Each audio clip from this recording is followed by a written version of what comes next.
In the shadow of Mount Horeb, amidst the searing sands and ancient whispers of the desert, there lived a woman whose story has long been eclipsed by the towering legacy of her husband. Her name was Zipporah, a Midianite woman, a foreigner, a wife, and a mother.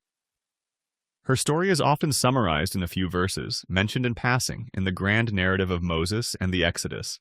But what if the fate of Israel's greatest prophet rested, not in the staff that parted the sea, but in the hands of this quiet woman by a roadside inn?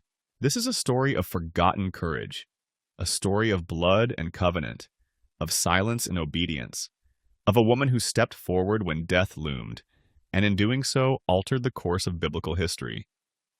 This is Zipporah's story told fully, richly, and for the first time, with the dignity and depth it deserves. The desert wind carried sand and silence. Moses wandered, haunted by the murder he committed in Egypt, now an exile without a home, without a future. Days of wandering brought him to a well in Midian, a place where fate, as it often does in the Bible, chose to speak. At the well, Moses encountered 7 women daughters of a Midianite priest named Jethro. As they attempted to draw water for their flock, a group of aggressive shepherds appeared, driving them away. Moses, though weary and on the run, rose to his feet. He stood between the women and their oppressors, his Egyptian training still sharp. The shepherds retreated, and the daughters of Jethro returned home with stories of a stranger who had defended them. That stranger was invited to dine with Jethro. Impressed by Moses' courage and humility, Jethro offered him shelter and more. He gave Moses his daughter, Zipporah, to be his wife. A Midianite woman and an Israelite fugitive were now bound by marriage. What did Zipporah feel in that moment? Was it curiosity, duty, or a quiet resolve that would later define her? No one asked. No one recorded her words. But her journey had begun. Midian and Egypt, Israel and exile. Zipporah married into a life marked by divine mystery and human unrest. Her father was a priest of what exactly we do not know. Perhaps he worshipped the God of Abraham. Perhaps he mingled his faith with the gods of the land. What is clear is that Zipporah came from a house of spiritual significance. She was not unfamiliar with the sacred. With Moses, she bore 2 sons. The first, Gershom, a stranger there, named to reflect Moses' sense of exile. The second, Eliezer, God is my help, named in hope of divine aid. These names, more than just identity markers, were prophecies in miniature, revealing the inner world of their father. And yet, what of their mother? Zipporah raised her children in the wilderness, between the tension of cultures, between Midianite traditions, and the growing awareness of Israel's covenant with Yahweh. Did she teach them Midianite songs and stories?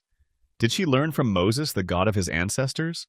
In the silence of Scripture, we hear no answer. But sometimes, silence speaks louder than words. Years passed. One day, Moses climbed Mount Horeb and encountered the burning bush, the voice of God calling him to return to Egypt and free his people. Moses protested, uncertain and afraid, but eventually he accepted the call. He packed up his family. Zipporah, loyal and unquestioning, followed. Along with their sons, they began the long journey toward Egypt. It was on this journey that the most enigmatic and chilling moment in Moses' life unfolded. The family stopped at a lodging place along the way. Perhaps it was quiet. Perhaps the children had just fallen asleep. Suddenly, Moses grew pale. His breath became shallow. Something unseen descended upon him, an invisible force that threatened his life. God had come not in blessing, but in judgment. Why? Exodus 4:24-26 provides the riddle. At a lodging place on the way, the Lord met Moses and was about to kill him. The answer lay in a forgotten command. Moses had not circumcised his son. He had neglected the covenant. The very sign that marked Israel as God's chosen had been ignored. Zipporah understood. Whether she knew the theological depth or simply sensed the urgency, she took action. With trembling hands, she found a sharp stone, circumcised her son, and touched the foreskin to Moses' feet. "You are a bridegroom of blood to me," she said, and God relented. What happened in that moment was more than a ritual. It was an act of substitution, of intercession. Zipporah stood in the gap, shedding her son's blood to preserve her husband's life. She became, for a moment, the priest Moses could not be. This was not just a wife saving her husband. This was a spiritual reckoning. Zipporah, a Midianite, had fulfilled the very requirement that Moses, the Israelite chosen by God, had failed to meet. What courage it must have taken, what understanding. And what did she feel as she performed the act? Horror? Obedience? Love? Her statement, bridegroom of blood, has puzzled scholars for centuries. Was it reproach or reverence? Perhaps both. Perhaps Zipporah was expressing the terrible cost of obedience, the painful bond between love and sacrifice. From that moment on, we hear little of her. Some scholars believe Moses sent her and their sons back to Midian afterward. Others think they continued quietly with him. Either way, she fades into the background of the Exodus story. But her impact was already sealed. When Moses returned to Egypt, he stood before Pharaoh, staff in hand, declaring, "Let my people go." The plagues rained down, the sea parted, manna fell from heaven. Throughout it all, there is no mention of Zipporah. In Exodus 18, her father, Jethro, brings her and the children back to Moses in the wilderness. They reunite briefly. Then, silence. Where was she during the Red Sea crossing? During the golden calf? During Sinai's fire and thunder? The text does not say. Perhaps she remained with the Israelites, but hidden from the narrative spotlight. Perhaps she returned to Midian for good. Her story becomes a question mark, a haunting reminder of the many unnamed, uncelebrated lives that shape great movements. In Numbers 12, another curious event occurs. Miriam and Aaron criticize Moses for marrying a Cushite woman. Many scholars believe this refers to Zipporah. If so, the criticism was likely rooted in ethnic prejudice, religious tension, or both. God's response is swift and severe. He strikes Miriam with leprosy. This is important. It shows that God does not tolerate scorn based on ethnicity or the intimate alliances he permits. Zipporah, whether accepted by Israel or not, was honored by God. The same God who nearly took Moses' life spared it because of her. Zipporah's story ends not with death, but with disappearance. She is not listed among the matriarchs. No psalm praises her. No genealogy lifts her name. But her legacy is undeniable. She was a woman who bridged faiths, who acted when the prophet lay powerless, who obeyed when obedience was difficult and bloody. She reminds us that heroism is not always public.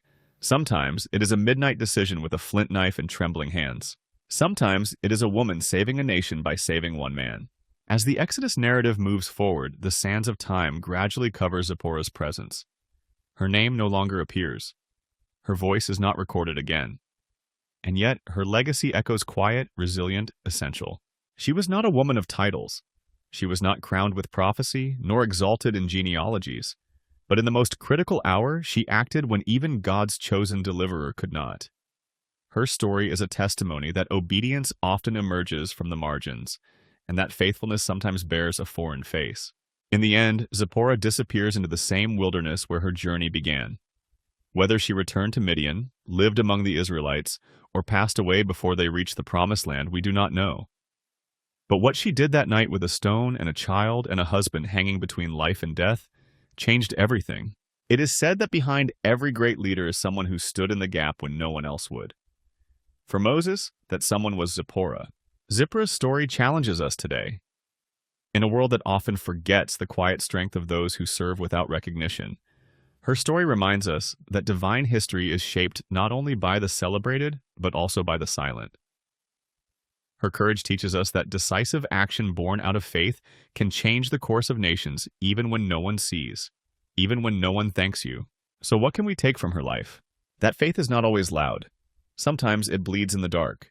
That love means doing the hard thing, not the easy one. That obedience may come from unexpected people in unexpected places. Let Zipporah's legacy live on, not just in the pages of forgotten scriptures, but in the hearts of those who dare to act when the moment demands it. If this story has stirred something in you, share it.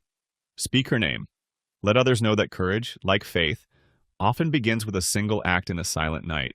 Don't let her fade. Let Zipporah be remembered.